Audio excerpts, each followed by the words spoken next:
This is my husband, Noctis.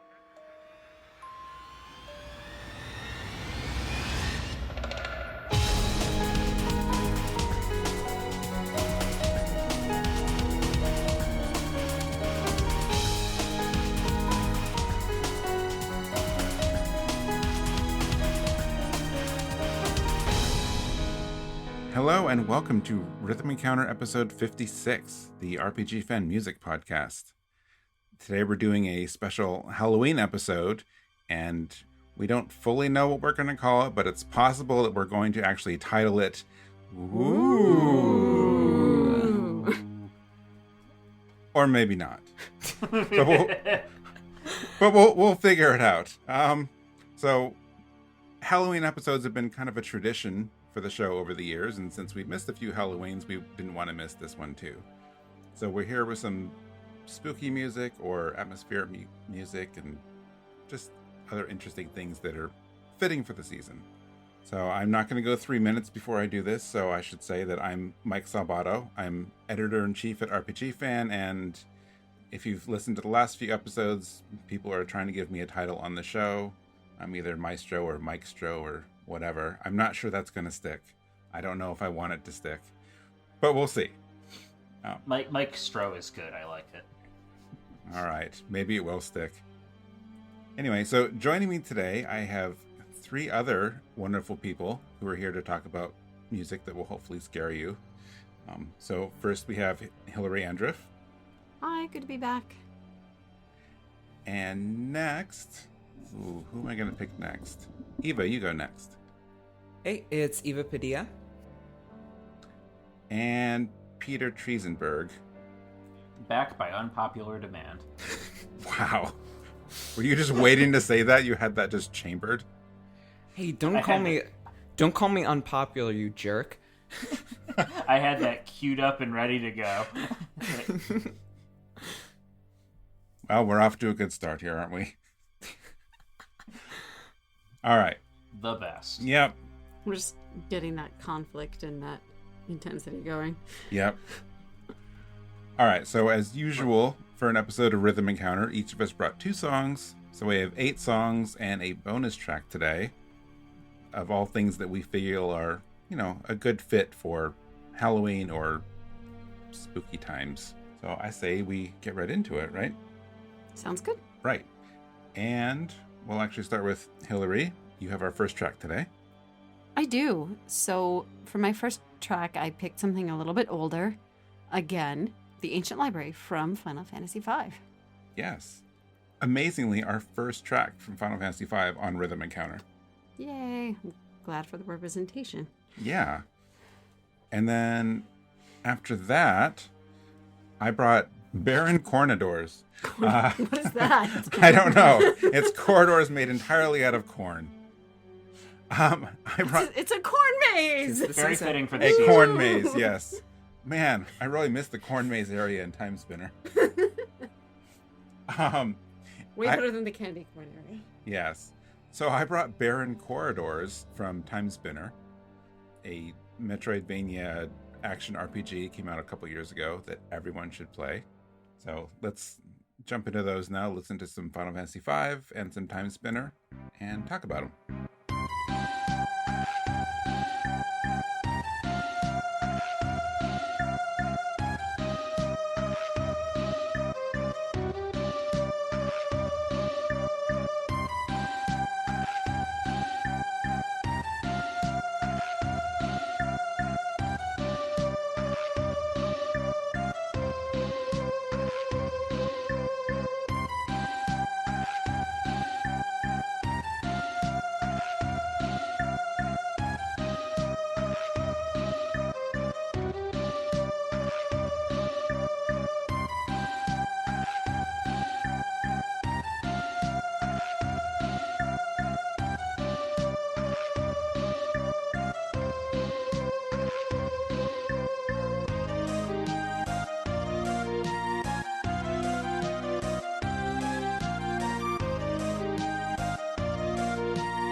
So, Ancient Library is a really fun track because it sets that Halloween mood of being kind of in a spooky manner, searching around. That's what I really, really liked about it. It kind of feels like you're lost and sneaking around corners. And then there's that nice little interlude that kind of makes you feel like, oh, I found something in the spooky place. And what did you find? Books. Lots of cool Tom books. Cruise. Why? Why is Tom Cruise in Final Fantasy V? Okay, you said sneaking. Does that main riff, the main like sound in the beginning of the library of Great Ancient Library? I'm sorry, it sounds a lot like the Mission Impossible theme. Okay. Oh, do-do-do. Do-do-do. That's true. Do-do-do. Actually, yeah. Do-do. But then it doesn't do the da-dun. Instead, it keeps going. Yep. But no, I like it. It's very ethereal. That's true. It's like a very. This seems like the kind of background music that would play while you're like skulking around trying to go unseen. Mm-hmm. And I'm sure it's not just the tie to Mission Impossible. Yeah, no, it really does fit that vibe. Although honestly, knowing Uematsu, I would not be surprised. That man likes his musical inspirations, and he likes, I feel like he would not be above making intentional references. Making like a nice, slower, intentional version of the Mission Impossible theme that it's so spooky. Yeah, just sneaking it in there. He heard that and he was like, yes, good, but what if? But it does carry kind of those strong melodic capabilities that Uematsu tracks basically always do. I feel like this really exemplifies a lot of the early Uematsu works. Mm-hmm. Like you have the strong melodic sensibilities, but still carrying like some menace in kind of the spookiness of it. And the percussion the percussion is really playful. It's got sort of that impish quality to it that I think he does really well. That is definitely one of the big things in my notes, like winding, funky, tapping, like the tapping noises. Mm-hmm. Yeah, you're right. His songs, his music always has that very strong through line through it, and it's hard to convey atmosphere on like with chip tunes. But I think this song succeeds very well at that. Yeah, and I think it's kind of an interesting Uematsu track in that I think a lot of the through line is that kind of odd percussion. Like you have a notable melody like he often does, but yeah. Right. Oh, don't look at me. I didn't have any interesting commentary about this one as much as you guys did. I wrote down a bunch of notes that I was going to talk about how it made me think of the library in Final Fantasy XIV, which I'm guessing the 1 in 5 is maybe a reference to that one, because the library in 14 is amazing and also has... I think it... What's that? No, I 100% think it is. Mm-hmm. I'm pretty sure the enemies from the 14 library are ripped straight from 5. Are they really? I know some are. You have dudes coming out of books and all yep. that, right? Yeah. Yeah, that's from 5. Okay. Yeah. That's really... and the music in the Great Gearbolt Library in 14 is fantastic as well. You have was it Ink Long Dry? Yes. That ding, ding. Yeah, kind of trip hop inspired track. Yeah. So Spooky Library is good. Spooky Library is good. Mm-hmm. Yes. Perfect way to kick it off. Exactly. Although I don't really mean to correct you, but I'm pretty sure the official name is the Great Google Library. I will fight you. It is Google and you know it. Or maybe it's Hubel. I don't know. I mean, if you go... I think you should go on the game and just poll random people and see. And you will get Google Library. Just because the masses call for it does not mean it is correct. Mike. Oh, jeez. Well, when you put it like that, okay. Just like completely antithetical to everything I believe in. Moving on. Okay. Maybe the one from 5 can be one, and the one from 14 can be the other? Maybe. All right. I think it's time to move on before I upset people. So let's talk about Timespinner's Corn Maze now. Timespinner's Corn Maze sounds like it's something from Aladdin, kind of. Really? I don't know. For some reason, I got kind of a Middle Eastern vibe coming from this song. The way it starts out. I don't even know how to describe that sound. It's very like twangy. Now that you mention it, I can kind of picture the old like Super Nintendo or Genesis Aladdin game slightly. Okay. And it's fun. I think it's reminiscent of the music in the Cave of Wonders in Aladdin, the actual movie. Yeah, like it would feel this would not feel out of place there at all. Like that's kind of the vibe I'm getting. I don't know what instrument even they would call it. I mean, it sounds like it's like someone's got like a tambourine or something. But there's a sort of harpsichordy bit that is very twangy. Yeah. Mm-hmm. Yes, that one. But then the piano kicks in and it suddenly gets a lot more somber and ethereal. Yeah. And I really dig I like how there are both of those things in it. It makes for some good transitions. It kind of has like three distinct moods to it that are based around the strength of the instruments. You have that sort of harpsichord giving it like a Baroque sort of feel, and as you mentioned, the somberness of the piano, but also that guitar. Yeah, is totally that guitar is like totally 80s Steve Vai sort of stuff. Like I think it's such a cool decision to put that into it. I wouldn't. I would not picture 80s rocking guitar in the Barren corridors, but it works. Mm-hmm. I think that speaks very much to like that sort of Michiru Yamane like late 90s, early 2000s Castlevania music as well. Yeah. Because that's totally an instrumental decision that she would have made. Right. And I think there is a lot of that in Timespinner, which I try not to emphasize too much, but you know, if you play Timespinner, there's definitely some influences of Symphony of the Night and later games in there. So I'm sure the soundtrack was partially inspired by that, but I don't mean to say that to take away from what Timespinner has and what Jeff Ball did in that music. Yeah, let's give him credit for being able to emulate it well without copying or anything. Exactly. No, it doesn't.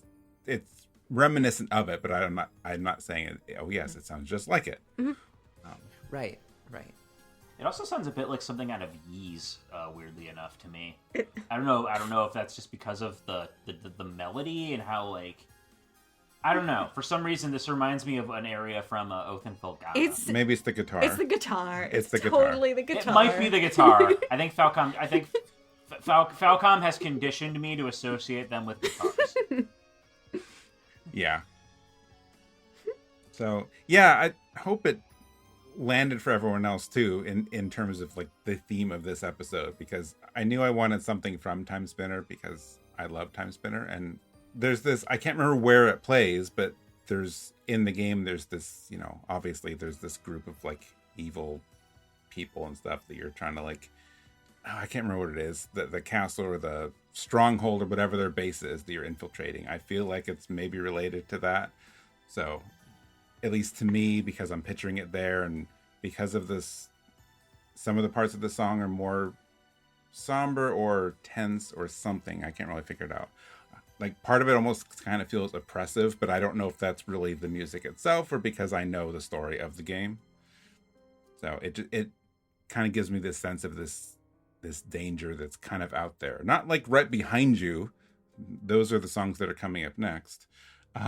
Yes. But just that there's something there, and it's like kind of like a dangerous place that you're in. Yeah, Section 1, exploring dangerous areas without imminent danger. Yes.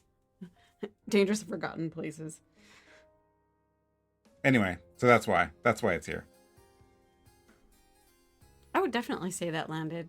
Like, that's one aspect of spooky music that's worth exploring. Absolutely. Yeah, I love this song. I had never heard it before. I've never played Timespinner, but as soon as I listened to it, I was like, I want to play Timespinner. There you go.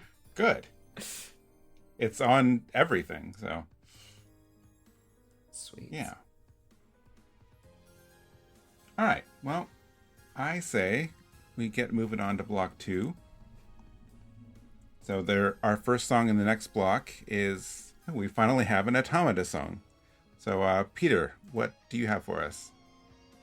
Yep, the song I've picked for this block is "The Color of Depression" from the NieR Automata official soundtrack by Keiichi Okabe. Good choice. Brilliant. And definitely something within our coverage. So I'm doing something that might not really be in our coverage, but I'm doing it anyway. So the song after that is Voices from Elemental Gearbolt, which is a game with RPG elements. So, whatever. It fit the theme, so it's here. I said I'd never heard of this game before, but I'm excited to listen to the song. Same. Great. All right. It's a cool song. Let's go listen to some NieR and some Gearbolt.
So The Color of Depression is a really interesting pick on the Automata soundtrack, because as far as I know, this only plays in one specific part of the game, and it's in an optional side quest that is very easy to miss. Just to clarify, NieR Automata, as I'm sure most of our listeners are aware of, it's a sci-fi action RPG with multiple endings, and you have to play through the game multiple times to get the whole story. This side quest is only available on the second playthrough, and this is going to be a minor spoiler warning I'm throwing out here. When you're playing, when it's more from 9S's perspective than 2B's, Mike, you're fine, dude. But you can't see this, but Mike's covering his ears. It's more from 9S's perspective, so things are starting. This is when the point where in the narrative where things start to get a little more introspective. The side quest where this plays is where you have to find you have to hunt down a bunch of missing machine parts for one of the resistance members. All the characters in this game are androids that are like trying to find their purpose in life or whatever. As you go on, you find that all of these parts that are missing are actually the chips from other Yorha units. He's basically salvaging the chips that control, that are in all of the Yorha units' brains. And when you return you can refuse to return them to him because you get a message from headquarters saying, "Hey, don't do this." But if you refuse him, you can't fulfill the quest, so you give them to him. And if this is an ordinary playthrough, you'll just leave it at that. However, if you go to the desert ruins later on, you will run into this NPC. He will invite you to meet his new family. His new family is another 9S unit that is mostly immobile and barely able to speak. All it can say is, please. And then this song kicks in. Oh dear. Yeah. Oh god, I missed that. I missed that in my playthrough, and ow. It is horrifying, and like I said, I'm pretty sure this piece is only for that side quest, because because a big part of this game is the existential horror of these machines that were made for war, made to be disposable, becoming more human and learning about like how to process emotions and feelings. So they've essentially had this situation where one of the androids is basically they're a vegetable. They're trapped against their will and not able to elucidate what's happening to them. It's really, really unsettling. I think this song fits it perfectly because it's so jarring. It's such an alien sounds. And the title of it being The Color of Depression, like the song itself moves very little, which, if you know depression, sometimes things don't really move much, and there's the synth that goes through it. That's kind of the only thing that changes, and at various points in it, it sounds to me like a human voice. It sounds like a brass instrument, and then it sounds like something completely artificial. And that's just from basically just tweaking a little bit of it, or it being played slightly differently, that it takes on these different forms. And I think that's something Keichii Okabe is just a master of kind of the tension lying between physical human voice and this artificiality. Yeah, no, that's a really great summation of the song and these themes, Eva. I agree 100%. And it really is too, because again, with the title, I mean, it's hard. It is one of those things where if you're suffering from depression, a lot of the time you've got this you're kind of languid. Like you have you have this, you might want to go out and do stuff, or you're even aware that you have chores that need to be done or friends you should check in on or all this stuff, but you just can't. Yeah, that's a lot of my notes were along those lines as well, because the interesting synth changes that Ava pointed out kind of felt to me like those external factors maybe like kicking in and changing a little bit, but you don't fully register it. And it's just really fascinating to me how there's no melody to speak of in the song. Like Eva mentioned, it's pretty flat. Yeah. And yeah. So the majority of my notes were actually one word, which is anhedonia. This kind of sums up the song. It's kind of like a lack of being able to feel pleasure. Mm. Yeah. That's perfect. Yeah, very, very well said. This is supposed to be like creepy music, guys, not like let's all, I don't know. Let's all go to... Okay, so next on Rhythm Encounter, our therapy section. We already did that. Well, we already did on another episode, on another podcast. Yeah.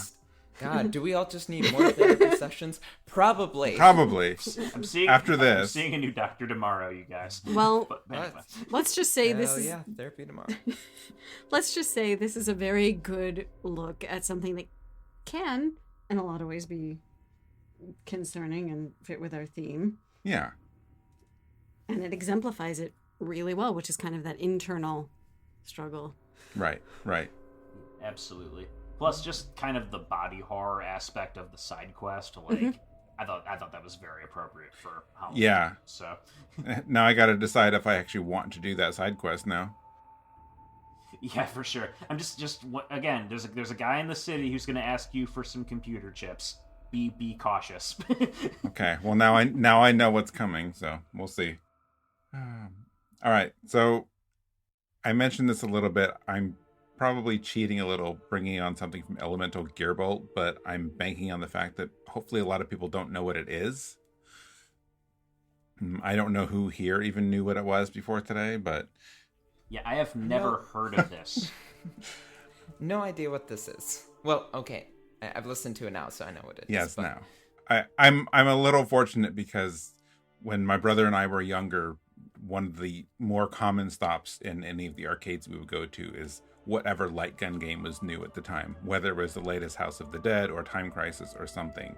So the light gun shooter games were a big thing in our house, and Elemental Gearbolt was one of them. And I don't remember the developer offhand, but it's a game Working Designs brought out here. And Working Designs mostly they brought out RPGs, but sometimes they'd also just bring over things that were weird and they thought were worth introducing to the West.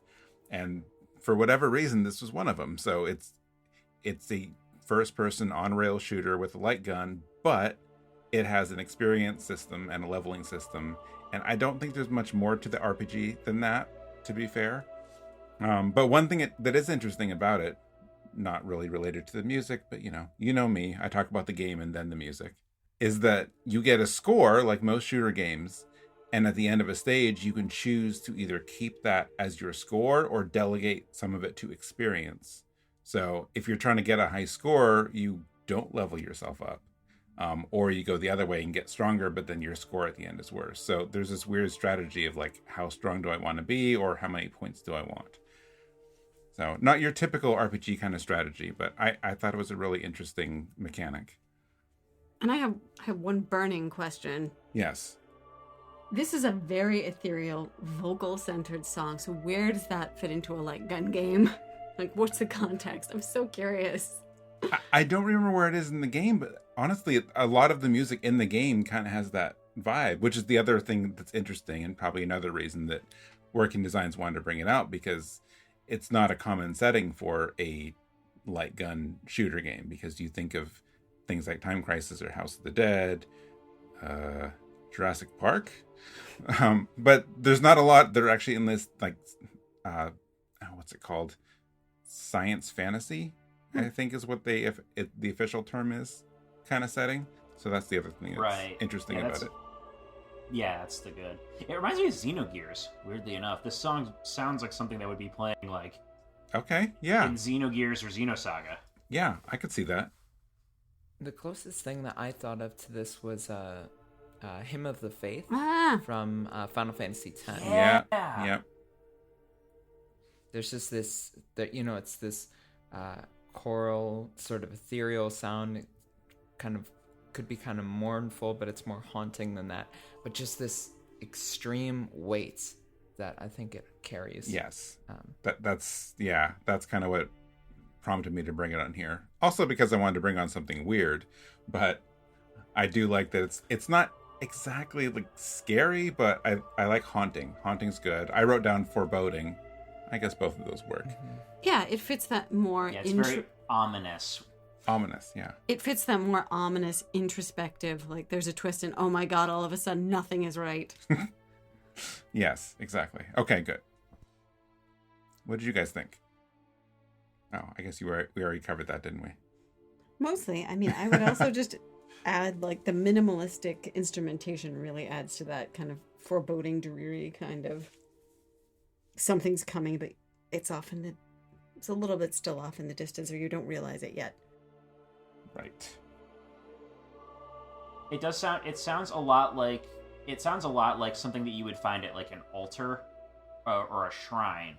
Like maybe there's there's literally like a chorus there in the background. So given I don't know, like I said, I have no context for this game, but just looking at the album art for it, I'm picturing like, I don't know, a kind of like twisted shrine to some kind of technological god, like almost something out of Warhammer 40K. Like there'd be a lot of skulls and a lot of people in fancy robes. Maybe there is. Glowing techno robes. Yeah. It may not be a JRPG, but this definitely feels like lead up to JRPG final boss. Yep. Yeah, like this would be in like the final dungeon or for the mid boss, like the priest who's about ready to summon the big bad or whatever. Exactly. This is the summoning. Always with the dark priests. You can't have a Halloween without dark priests. True. It's a stable 9 to 5. Don't judge. That's true. Speaking of dark priests, that's not a good segue. Wait, is there a dark priest in Vagrant Story? Yeah, kind of. Oh, okay, there you go. Yeah, it works probably decently. All right, so just the way our songs paired up in this episode, block 3 here is basically the Eva block. So both of your songs ended up together. So what do you have? So the first song is the track Rosencrantz from Vagrant Story, composed by Hitoshi Sakimoto. And the second track is The Hunter from the game Bloodborne, and that's done by Ryan Amon. Great. 2 good tracks. All right, let's go listen to some Vagrant Story and some Bloodborne.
So this first track is Rosencrantz, and this is around the character Jan Rosencrantz from Vagrant Story. And I think to start off with, it's probably fitting that he's nicknamed the Worm in Vagrant Story, and I think that kind of speaks to like how writhing and unclean the song sounds.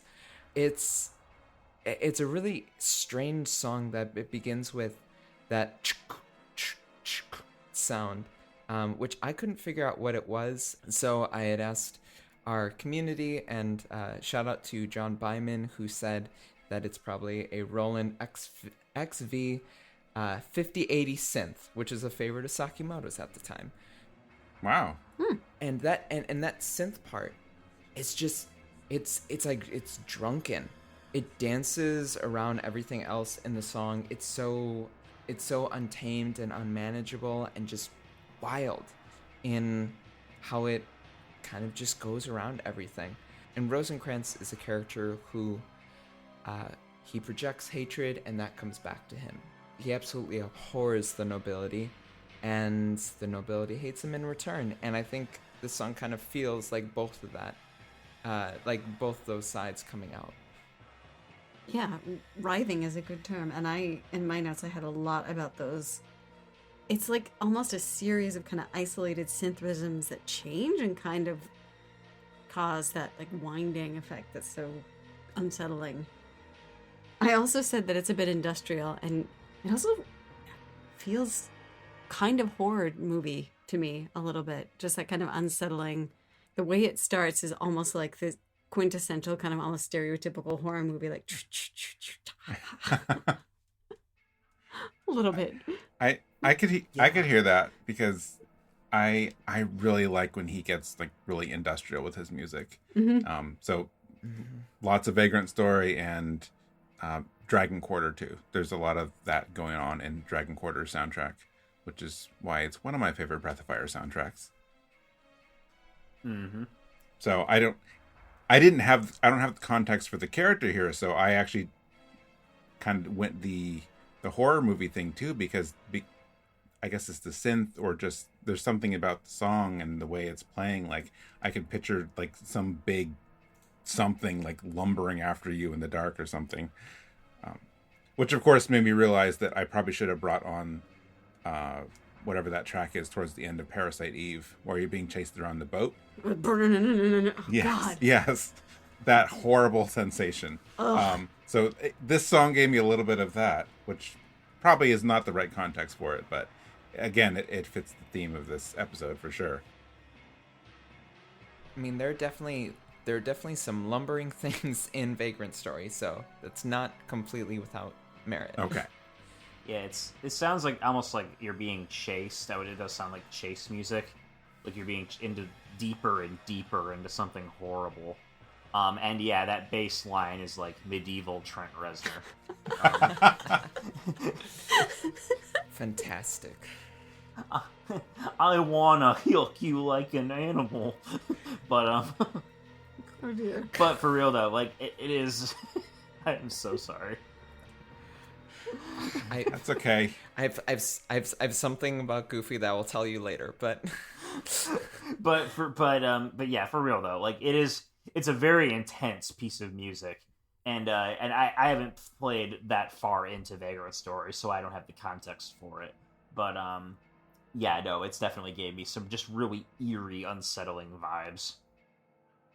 I will always stand Vagrant Story. I don't think it's Sakimoto's like most diverse soundtrack that he's worked on, but God, there is some music in there that just makes you feel deeply, deeply uncomfortable in the best possible way. Perfect for spooky. Yes. Yeah, perfect for Halloween. Yep. And the second track that I have here, I feel like with FromSoft games, they kind of have a lineage that Vagrant Story, like they kind of descend from Vagrant Story as well as other games, as well as their earlier stuff like the Kingsfield games. But the Hunter, to me, it just sounds like Night on Bald Mountain from Fantasia 75 years later. Oh, man.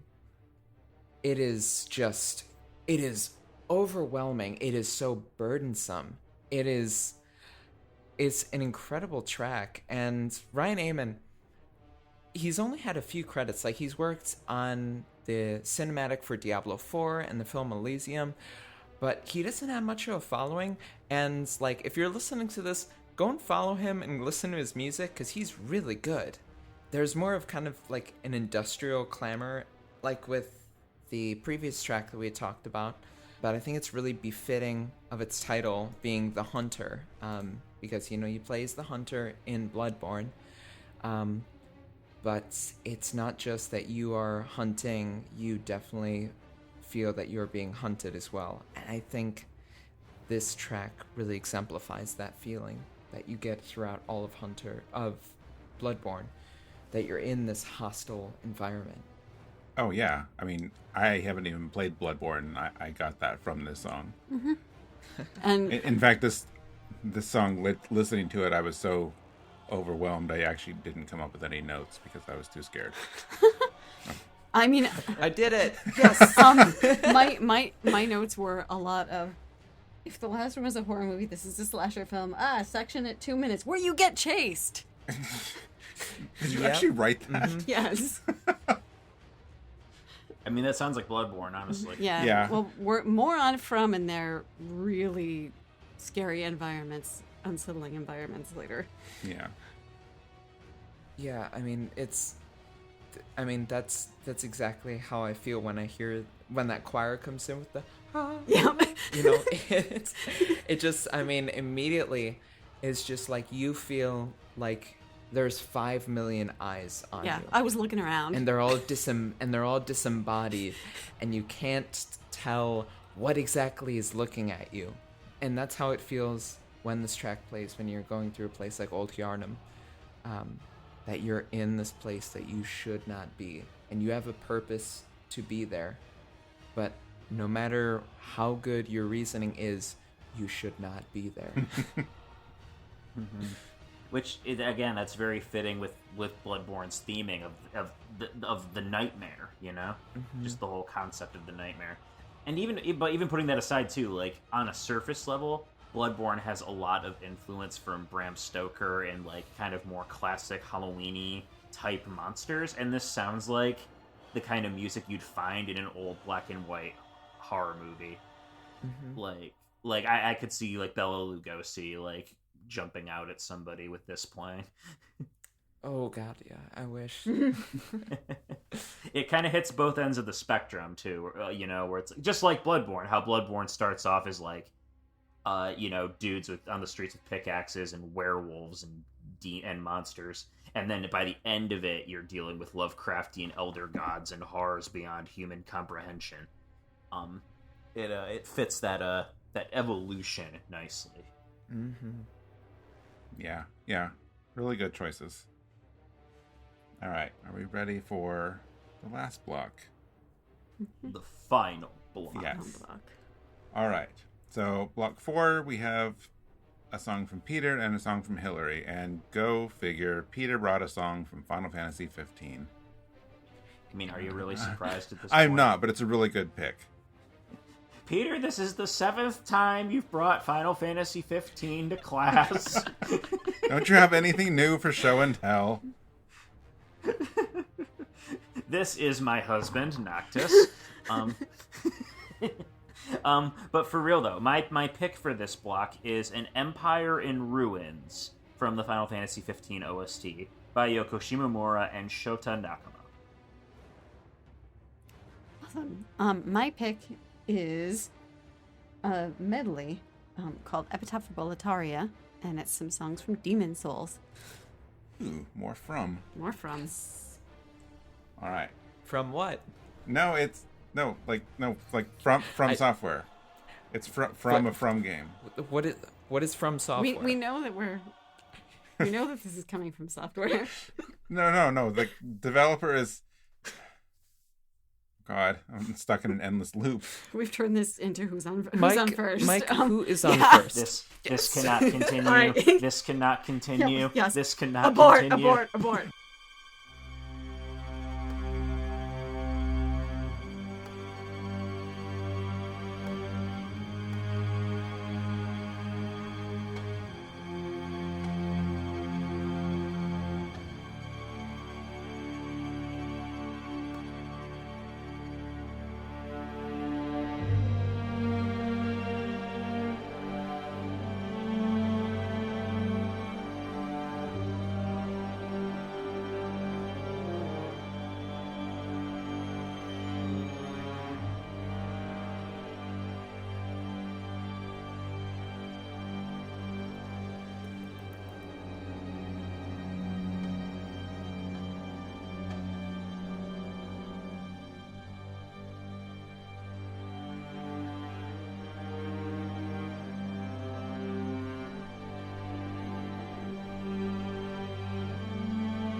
An Empire in Ruins plays during the Chapter 13 segment of Final Fantasy 15, which it got a lot of flack upon release, and I can kind of see why. Like, it's a very huge gameplay and tone shift from the rest of the game. At the same time, I also think it's one of the coolest segments of 15, because it straight up turns into a little mini survival horror game all of a sudden.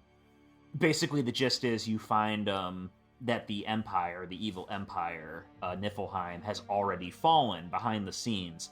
And when you get there, it's just the ruins of Zegnauta's Keep, and the hallways are being controlled by these demon-possessed Magitech troopers that, like, don't have, like, they're not listening to anybody. They don't respond to any masters anymore.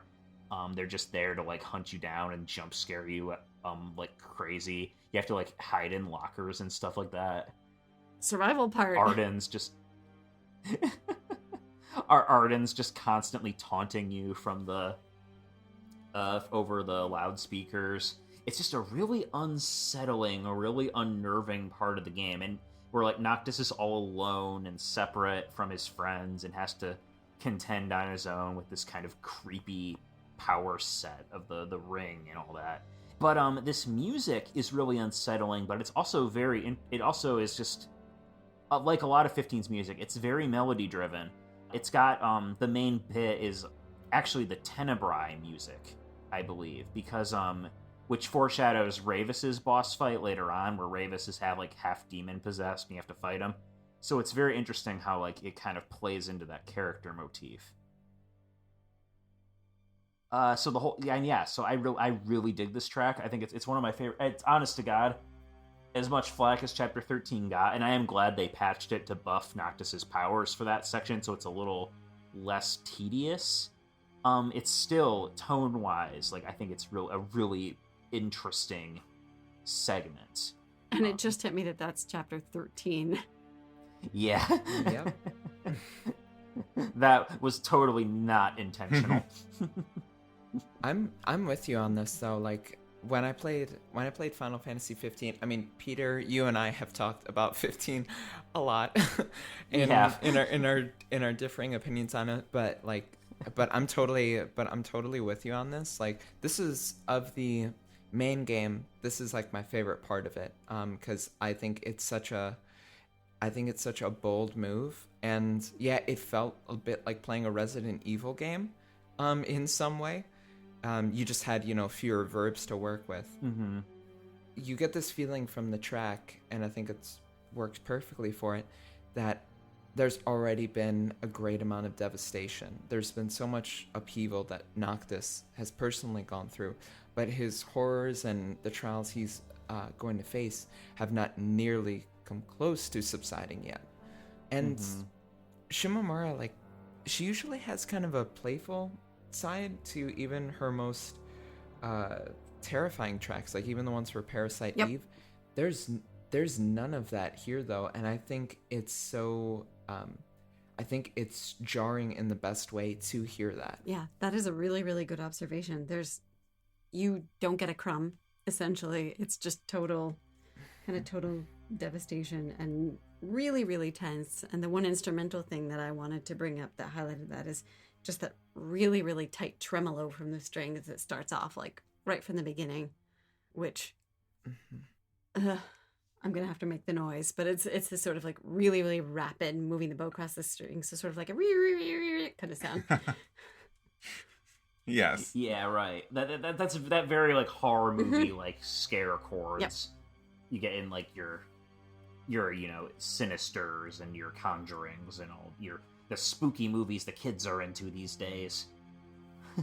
But I also like after the main, you get that main motif a couple times, that, like, low piano kicks in kind of in the background, like, and that feels more like at home with the rest of 15's soundtrack. It does, but it doesn't feel like a reprieve, which is kind of interesting. No, it doesn't, because, like, all of 15's soundtrack for the most part is, like, very bombastic and epic, or very, like, sad and downbeat, whereas this is just unsettling and nerve-wracking, and it's just kind of the implication you get from this song is that there is no turning back. Like, this is the end of the road figuratively and literally, for you. Right. No, I think that comes through. Besides the survival horror aspect of like this part, I think in general, I like the visually. I think 15 did nighttime and the dark areas really, really well.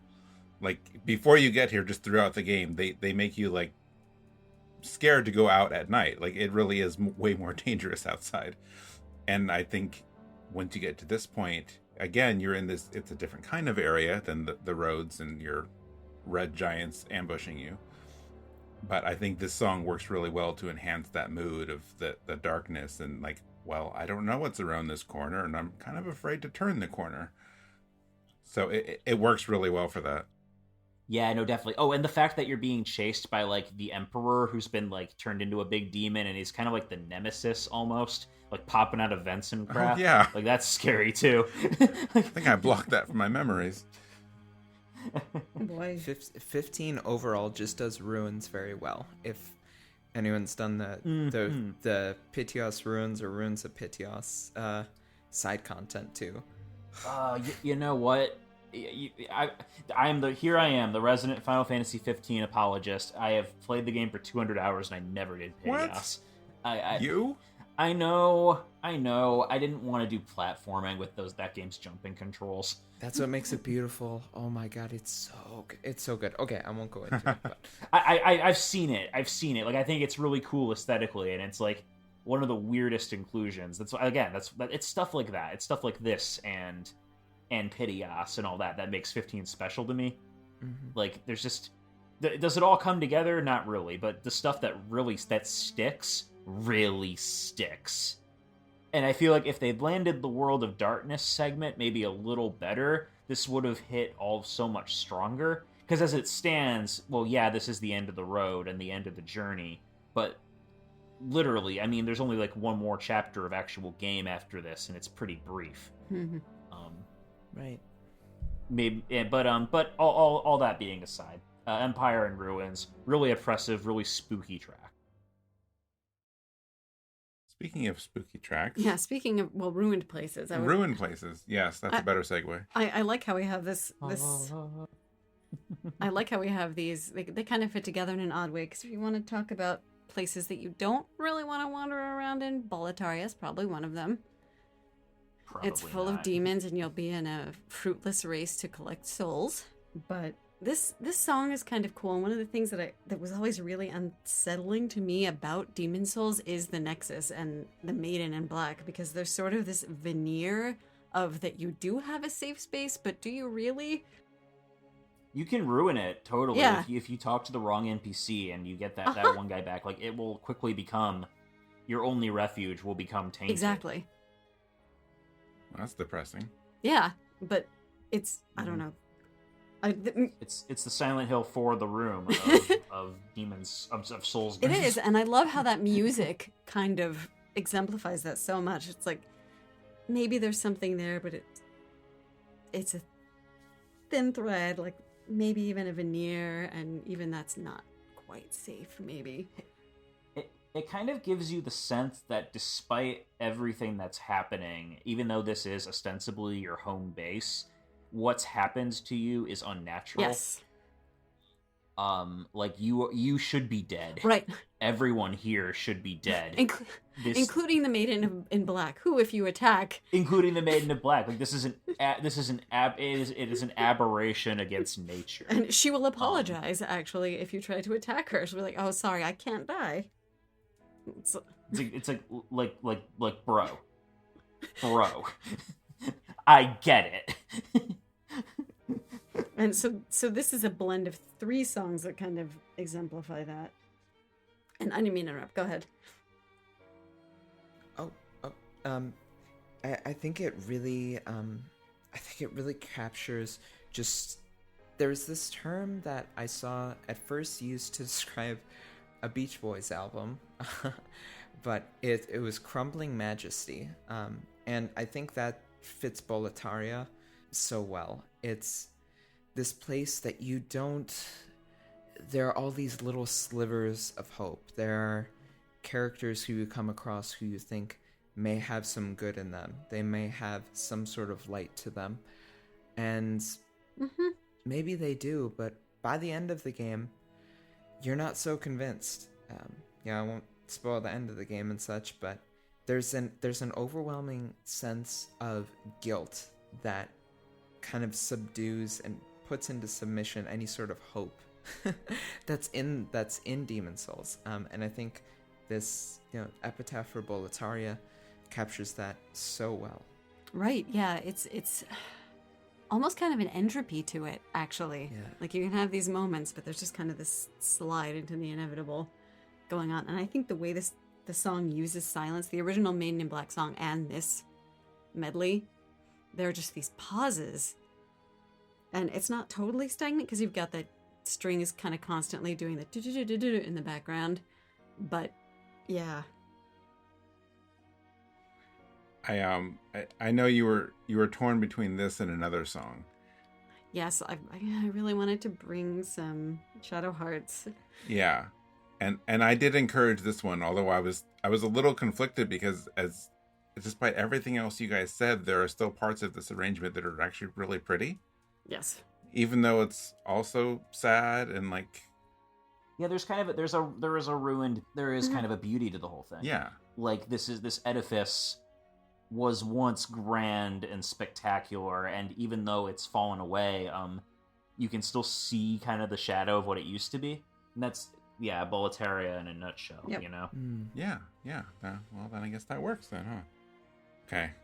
Are we feeling like we got our fill of scary music? Never. No. There's still Always. 9 more days, and I'm going to stuff my ears with candy corn and put jack-o'-lanterns up my nose. Okay. Excellent. I mean, I'd like to see how that's going to work out. Although I will support putting candy corn there versus your mouth because no one should eat that. I love candy corn. No, I you love don't. Candy. Yes. Don't tell me what I love. I love candy corn. It is great. It is a waxy, disgusting thing that I love eating around this time of year. Okay, as long as you admit you can like it. I'm not saying you don't like it, but you're still admitting it's disgusting. Of course, it's disgusting. Okay, that's fine. All right. Oh my gosh. It's big. I admit if it's there and in front of me, I will end up eating a piece or two and then half regretting it. Because I'm like, well, wait, do I like it or do I not? I'm like, Yes, you do. When I was a kid, I used to get sick every Halloween. It was like 3 years in a row. It really sucked because I had some cool costumes picked out.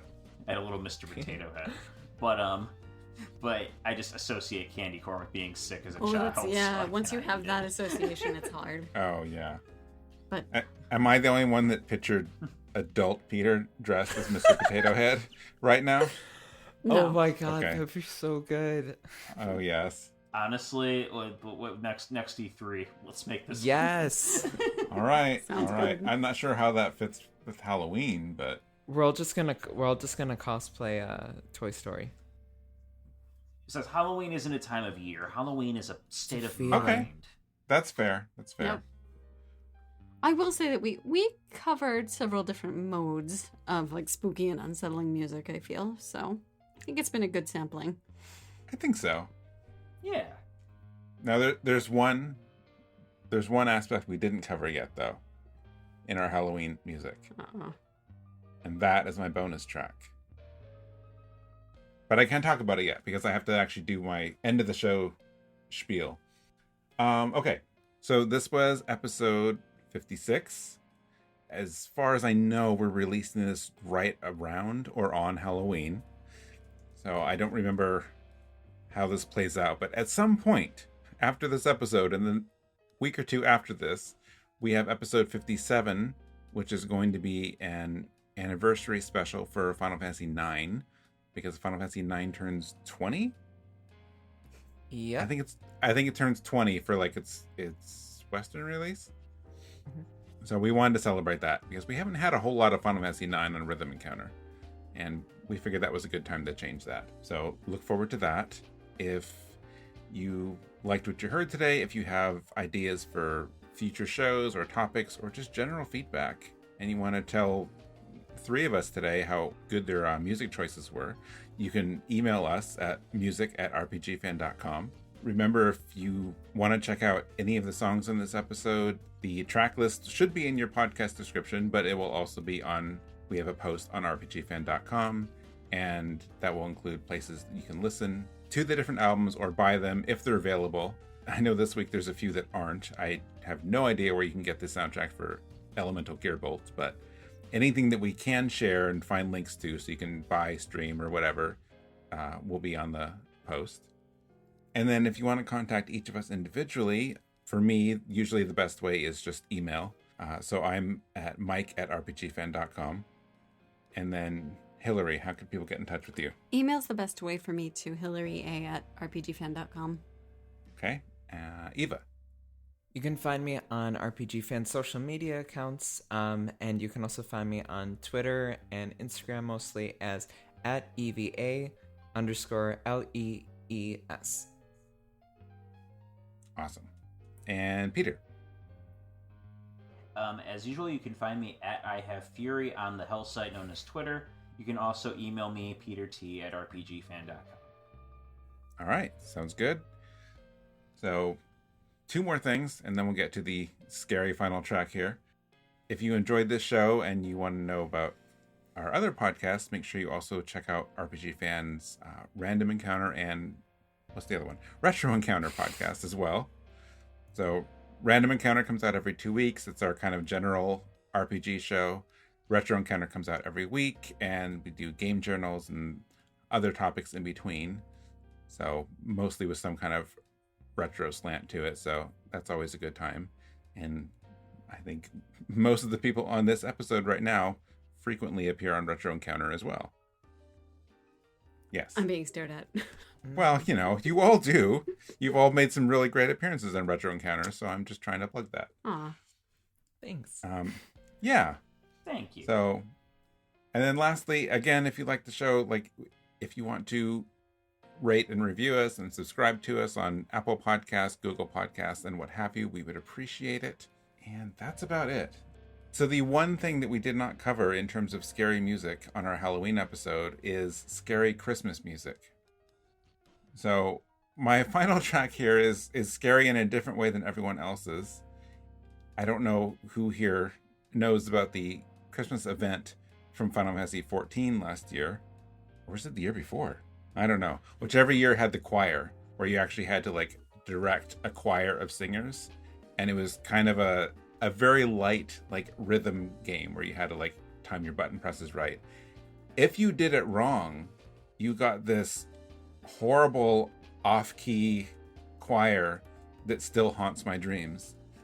And I'm so happy that on one of the soundtracks for 14, they did include the song As It Should Be Heard and the bad version of the song. And what's that called? Yes. So what's the good version called? Isn't it just Starlight Starbright? I think it's Starlight Starbright or something like that. The bad version that we're going to listen to here is called Starlight Not Right. And it is very not right. It is I know what you're not talking right. about. It's the horror of terrible off-key music. Yes, it doesn't scare me in the way that all of these other tracks do, but there's something about it that I don't want to have to listen to this. But all of you should stick around and listen to it. So thank you. How can we say no to an endorsement like that? Well, I know. Well, I mean, you have to at least be curious now. God, put it directly in my ears. It's not candy corn. All right, so we're going to close out with Starlight Not Right. Thank you all for being here. Thank you for listening, and we'll see you next time. Bye. Bye.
You what? Oh my! I started looking it up. Oh my god! I can't. I can't breathe. It's so bad. Oh my god. Oh, I'm crying.